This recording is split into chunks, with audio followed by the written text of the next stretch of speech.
কাঁচা আছে গো, পাকা নাই। তেল দিয়ে আচার করবে, ভালো লাগবে।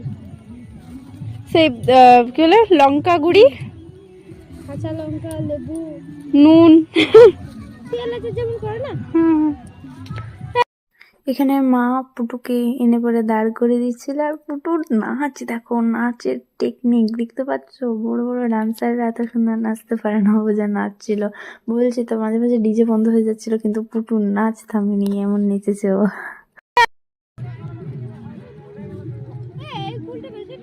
কোনটা শিয়া কুলবেটা? এটা কোনো কাজ নেই, ঘুমাইছে। ওখানে দাদু রান্না করছে আর এখানে ঘুমাইছে। রান্না করে যাও, কপিরাইট চলে যাবে, বন্ধ কর, বন্ধ কর। কো আসবে না, আমি কাছে কথা বলছি, আসবে না তো। এইখানে একজন ঘুমাইছে আর এখানে দাদুকে রান্না করা করেছে।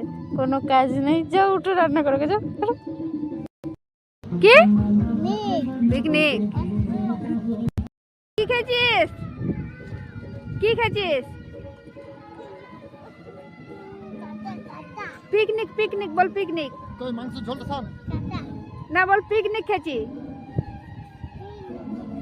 এইদিকে এইদিকে ভেলে বল, আরে খা খা বস, আরো দেওয়া হবে, পাপড় দেওয়া হবে।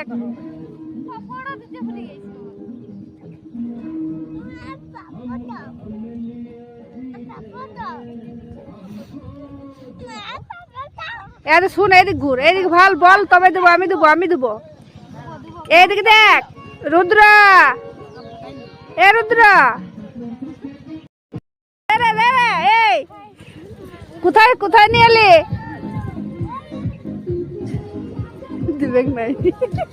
এর মাঝখানে ভাই, বাপি আর আমার মামার ছেলে, মাসির ছেলে, ওরা মিলে পরে একবার নদীতে স্নান করতে গিয়েছিল। এখানে ওরা নদীতে বাঁদরামো করছে, সেটাকে বাপি রেকর্ড করে এনেছে আর কি।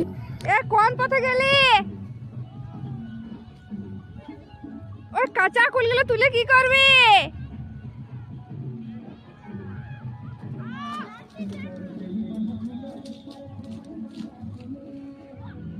বাবার এই গাছটা তো কত কুল, কিন্তু পাকে না এখন, একটিও কুল পাকে নাই। তো এসব কিছুর মাঝখানে আমার পায়ে আরেকবার কাটা ফুটে যায়। তারপর দুপুরের খাওয়া দাওয়া ছুটি দিয়ে এখন প্রায় বিকেল হতে চললো, তখন আমরা আরেকবার রেডি হয়ে গেলাম। ইতিমধ্যে আমার দিদা আরে বাকি যারা যারা শুধুমাত্র খাবার খেতে এসেছিলেন তারা বিদায় নিয়েছেন। আর ওই ডিজেওয়ালা লোকগুলোর কাছে আমরা কিছু জিনিসপত্র জমা রেখে এই যে দিদারা ওইদিকে চলে গেল, আর ওদের কাছে আমরা কিছু জিনিসপত্র যেগুলো বাইকে মামা নিয়ে যাবে সেগুলো জমা রেখে তারপর নদীর উদ্দেশ্যে